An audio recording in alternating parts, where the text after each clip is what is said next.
dia, meninos. Hoje nós vamos fazer a correção da página 23. Para isso vamos fazer a leitura da conservação dos alimentos. Eu não fiz a semana passada, então nós vamos fazer a leitura agora juntos, para depois irmos para a correção, ok? Vamos lá. Começamos aqui nessa página, conservação dos alimentos, página 21. O texto diz: como os alimentos podem ser conservados? Os alimentos podem ser conservados por congelamento, desidratação e outras. Vamos ver agora. Há muitas formas de conservação de alimentos, com as quais se procura evitar a ação dos micro-organismos que poderiam deixar os alimentos impróprios para o consumo, que poderia deixar os alimentos apodrecer, perder, né? Primeira técnica, nós temos aqui uma imagem aqui do lado, que defumação. Diferentes populações humanas do passado perceberam que pedaços de carnes que permaneciam próximos ao fogo, além de ficarem mais saborosos, eram conservados por mais tempo. Dessa maneira, foi descoberta a defumação, uma forma de conservação dos alimentos que consiste em expor o alimento à fumaça. A defumação é usada até hoje como uma técnica de conservação dos alimentos por eliminar a água e assim dificultar o desenvolvimento dos micro-organismos que poderiam deteriorar os alimentos. Vejam aqui a imagem do lado. Nós temos uma imagem de alimentos dependurados sobre um fogo.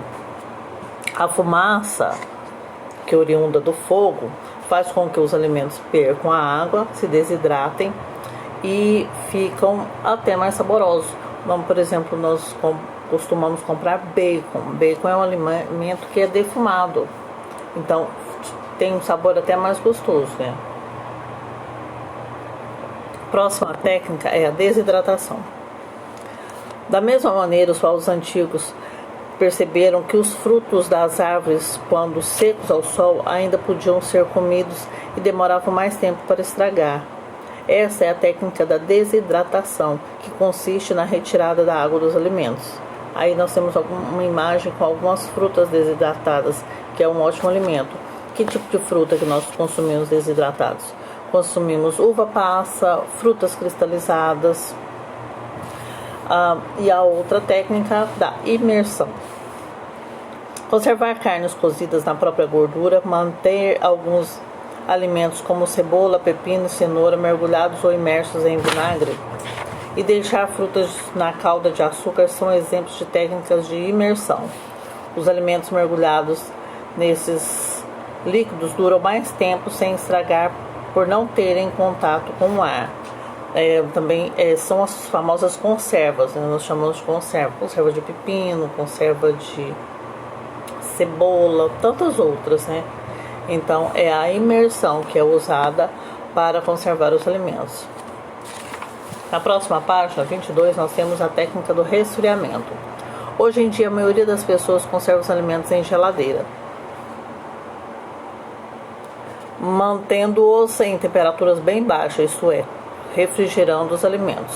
Outra forma de conservar os alimentos por mais tempo é congelá-los no freezer. A baixa temperatura faz com que o processo de apodrecimento se retarde, dificultando a ação dos micro-organismos.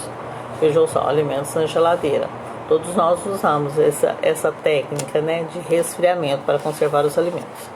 Vamos à atividade. Atividade número 1 diz: Roberto faz geleias deliciosas para vender. Primeiro, ele cozinha as frutas até ficarem bem molinhas. Depois coloca essas frutas em uma calda de açúcar. Quando a geleia fica pronta, ele a coloca em vidros esterilizados e os guarda em uma prateleira da cozinha. Veja o que ele diz sobre suas geleias. Aqui embaixo está o que ele diz: minhas geleias não estragam e não é preciso guardar os vidros na geladeira antes de abri-los. O significado da palavra esterilizar aqui embaixo: processo de limpeza que elimina micro-organismos. Vamos à atividade. Número 1, letra A, fala: explique por que as geleias não precisam ser guardadas na geladeira. A resposta está aqui: porque Roberto esteriliza os vidros e utiliza a técnica da imersão na fabricação das geleias, isto é, as frutas ficam em uma calda de açúcar que conserva os alimentos. Letra B pergunta: na sua casa, como são guardadas as geleias? Aí você quem sabe, a resposta é pessoal, ok? Número 2 diz: discutam e formulem uma explicação de por que os alimentos duram mais quando são empregados cada uma das técnicas estudadas: defumação, desidratação e imersão em resfriamento. A resposta é: em todos esses processos, o crescimento de micro-organismos é nítido. Não é nítido, é inibido. Na defumação e na desidratação, retira-se a água e sem água eles não proliferam. Na imersão, evita-se o contato com o ar e no resfriamento, a baixa temperatura retarda a proliferação dos micro-organismos. Vejam só, meninas, aqui a palavra onde está nítido, eu vou corrigir, no roteiro está corrigido, a palavra não é nítido, é inibido. Foi um erro na hora de digitar. Então, vejam só, por que então?